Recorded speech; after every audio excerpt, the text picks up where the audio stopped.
আসসালামু আলাইকুম, শুভেচ্ছা, স্বাগতম প্রিয় দর্শক। ফিলিস্তিনিকে নিয়ে সংবাদটা, ফিলিস্তিনি তো দেশটা বহু আগে থাকতে আছে, কিন্তু এর মধ্যে ওখানে ওর ইসরায়েল নামও একটা দেশ আছে। প্রিয় দর্শক, ফিলিস্তিনিতে এখন দুর্ভিক্ষ চলতেছে, স্বাস্থ্য কোনো ব্যবস্থা নাই, কোনো খাওয়া দাওয়ার কোনো নিয়ম নাই। এরকমও আছে যে একবেলা খেয়ে 24 ঘন্টা কাজ করে স্বাস্থ্যকর্মীরা, এবং তার উপরে তো আছে ভয় যে খাবার দাবার নিতে আসে ওই লাইনেও আক্রমণ করা হয়। এরকম প্রত্যেক দিনেই মানুষ নিহত হইতেছে, জনসাধারণ, তার মধ্যে শিশু মেয়ে মানুষের সংখ্যাই বেশি। তো এখন যে অবস্থা চলছে, প্রায় মোটামুটি দুর্ভিক্ষর মতোই চলছে। এই অবস্থায় বিবেকও এখন নাড়া দিছে, ওনাদেরও হয়তো ব্যাপারটা উপলব্ধি হয়েছে। তো এই উপলক্ষে যুক্তরাজ্যে, ব্রিটেনে আর কি 221 আইন প্রণেতা প্রধানমন্ত্রী কিয়ার স্টারমারকে ফিলিস্তিনি রাষ্ট্রটাকে স্বীকৃতি দেওয়ার জন্য আবেদন করছে। ওই ব্যাপার নিয়ে এই প্রথম আলো পত্রিকায় সংবাদটা। প্রিয় দর্শক, ফিলিস্তিনিকে স্বীকৃতি দিতে যুক্তরাজ্যের প্রধানমন্ত্রীকে 221 আইন প্রণেতার চিঠি। ফিলিস্তিনির গাজায় চলছে খাবারের জন্য হাহাকার। ইসরায়েলের নির্বিকার হামলার মধ্যে উপত্যকাটির বাসিন্দাদের একমুঠো খাবারের জন্য ছুটে বেড়াতে হচ্ছে। গাজার মোট জনসংখ্যার 3 ভাগের প্রায় 1 ভাগ দিনের পর দিন না খেয়ে রয়েছে বলে জানিয়েছেন জাতিসংঘ। এরই মধ্যে ফিলিস্তিনিকে স্বীকৃতি দিতে যুক্তরাজ্যের প্রধানমন্ত্রী কিয়ার স্টারমারকে চিঠি দিয়েছেন দেশটির 221 আইন প্রণেতা। গাজায় অনাহারে থাকা মানুষের নিয়ে আজ শনিবার বিবৃতি দিয়েছে জাতিসংঘের বিশ্ব খাদ্য কর্মসূচি WFP। তাতে উপত্যকাটি প্রায় 1/3 মানুষের অনাহারে থাকার তথ্য তুলে ধরা হয়েছে। খুবই হৃদয় বিদারক প্রিয় দর্শক, দুঃখজনক। বিবৃতিতে বলা হয়েছে, গাজায় অপুষ্টির শিকার মানুষের সংখ্যা বাড়ছে। উপত্যকাটিতে অপুষ্টিতে ভোগা 90,000 নারী ও শিশুর জরুরি ভিত্তিতে চিকিৎসা প্রয়োজন। গাজায় অনাহারে মারা যাওয়া মানুষের সংখ্যাও বেড়েছে। আজ উপত্যকাটির আল শিফা হাসপাতালের তথ্য অনুযায়ী আগের 24 ঘন্টায় অনাহারে আরো 5 জনের মৃত্যু হয়েছে। আহারে, ক্ষুধায় মানুষের মৃত্যু হওয়া কত কষ্টকর একটা ব্যাপার, হৃদয় বিদারক একটা ব্যাপার। এর মধ্যে 2টি শিশু, একজনের বয়স মাত্র 7 দিন। আহারে, নাবালক, নিষ্পাপ। এ নিয়ে 21 মাসের বেশি সময় ধরে চলা ইসরায়েলের হামলার সময় অনাহারে 120 জনের বেশি ফিলিস্তিনির মৃত্যু হল। তাদের মধ্যে শিশু 80 জনের বেশি। গাজায় বর্তমানে 17,000 শিশু তীব্র অপুষ্টিতে ভুগছে বলে আল জাজিরাকে জানিয়েছেন উপত্যকাটির মেডিকেল রিলিফের পরিচালক মোহাম্মদ আবু আফাস। তিনি বলেন, পরিস্থিতি দিন দিন অবনতি হচ্ছে। আমরা 5ম পর্যায়ের দুর্ভিক্ষের মধ্যে রয়েছি। দ্রুত চিকিৎসা সরঞ্জাম না পেলে মৃত্যুর হার আরও বাড়বে।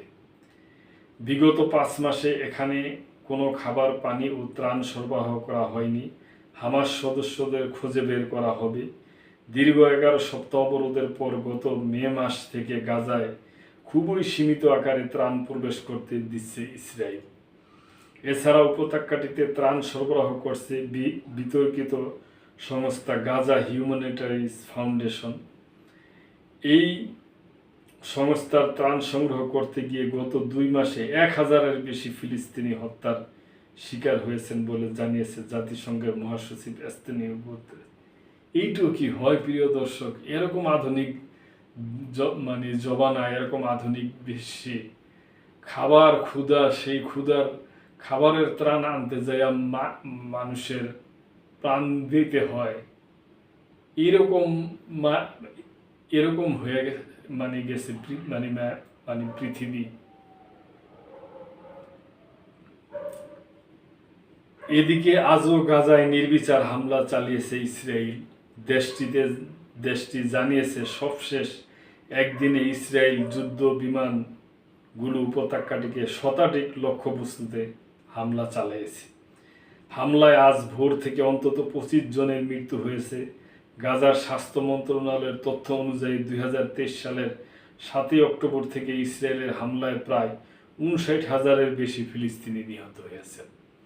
এই পরিস্থিতির মধ্যে আবার কাতারের যুদ্ধবিরতির আলোচনা থেকে ফিরে গেছে যুক্তরাষ্ট্র ও ইসরায়েলের প্রতিনিধি দল। এজন্য হামাসকে ধরছে তারা। শুক্রবার হোয়াইট হাউসে মার্কিন প্রেসিডেন্ট ডোনাল্ড ট্রাম্প বলেন, হামাস যুদ্ধবিরতি চুক্তি চাইছে না, হামাসকে এখন খুঁজে খুঁজে বের করা হবে। যুক্তরাষ্ট্র ইসরায়েলের এখনোই পুরোপুরি সংঘাত থামাতে চায় না বলে ইঙ্গিত দেন তিনি। আমি হামাসকেও বলতে চাই যে আপনারা কোনো ধরনের ফাঁকফোকর রাইখেন না, কোনো অবহেলা করেন না। কোনো মতে যদি যুদ্ধ থামানো যায়, দয়া করে কোনো রাজনীতি আপনারা করেন না। এখানে মানুষের জীবন প্রাণ নিয়ম কথা। আর ইসরায়েলকেও বলবো যে আপনারা শান্তি চুক্তি করুন, শান্তি আনেন, আপনাদের দেশেরও ভালো হইব। এইভাবে নিপীড়ন নির্যাতন করিয়া ভালো থাকা যাবে না। আজকে আমার বাড়িটা সবুজ সৌন্দর্যে ঘেরা, কিন্তু আমার চারপাশে মরুভূমি। কিন্তু আমার এই সবুজ কলম ওই মরুভূমির গরমে ঠিক থাকবো না, তাপ আসবেই, আমাদেরও কষ্ট হবে। তো দয়া করে ইসরায়েলবাসী, আপনারা যারা নীতি নির্ধারক আছেন, আপনারাও একটু উপলব্ধি করুন। ফিলিস্তিনিকে স্বীকৃতি দেওয়ার জন্য যুক্তরাজ্যের প্রধানমন্ত্রী কিয়ার স্টারমারের উপর চাপ বাড়ছে। শুক্রবার এই স্বীকৃতির দাবি জানিয়ে দেশটির 221 জন আইন প্রণেতা একটি চিঠি দিয়েছেন। তাদের মধ্যে ক্ষমতাসীন লেবার পার্টির আইন প্রণেতা রয়েছে। চিঠিতে আইন প্রণেতারা স্টারমারের উদ্দেশ্যে লেখছেন, আগামী সপ্তাহে অনুষ্ঠেয় সম্মেলনে ফিলিস্তিনিকে আনুষ্ঠানিকভাবে স্বীকৃতি দেওয়ার জন্য আমরা আহ্বান জানাচ্ছি। 28-29 জুলাই যুক্তরাষ্ট্রের নিউ ইয়র্কে জাতিসংঘের একটি সম্মেলন হওয়ার কথা রয়েছে। শুক্রবার স্টারমার বলছেন, আলোচনার মাধ্যমে এটি শান্তি চুক্তির অংশ হিসেবেই কেবল ফিলিস্তিনিকে স্বীকৃতি দিবে যুক্তরাজ্য। শুক্রবার যুক্তরাজ্য, ফ্রান্স ও জার্মানি একটি যৌথ বিবৃতিও দিয়েছে। তাতে গাজায় মানবিক বিপর্যয় থামাতে ইসরায়েলের প্রতি আহ্বান জানিয়েছেন তিনি।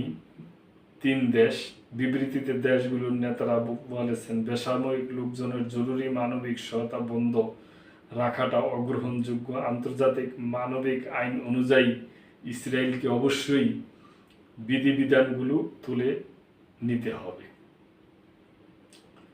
তো প্রিয় দর্শক, আমরা আশা করব যে একটা অবশ্যই শান্তি চুক্তি হবে এবং ইসরায়েল এবং যুক্তরাষ্ট্র ওনারা আবার আগায় আসবে। এবং হামাসের প্রতি আমাদের বিশেষভাবে অনুরোধ, যে কোনোভাবেই একটু ছাড় দেওয়া হইলেও আপনারা ওই জায়গায় শান্তি ফিরে আনেন।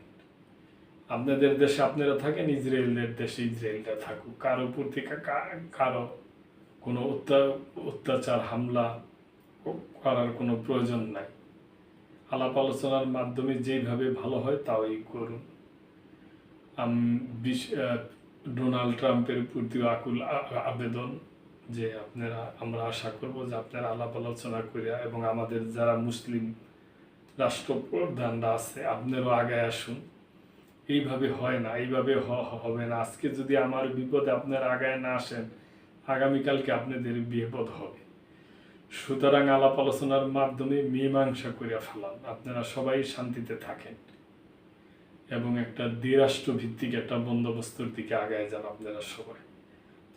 প্রিয় দর্শক, আপনাদের যদি কিছু বলার থাকে অবশ্যই কমেন্ট করবেন, লাইক শেয়ার কমেন্ট করে সাবস্ক্রাইব করে চ্যানেলটির পাশেই থাকবেন। আল্লাহ হাফেজ।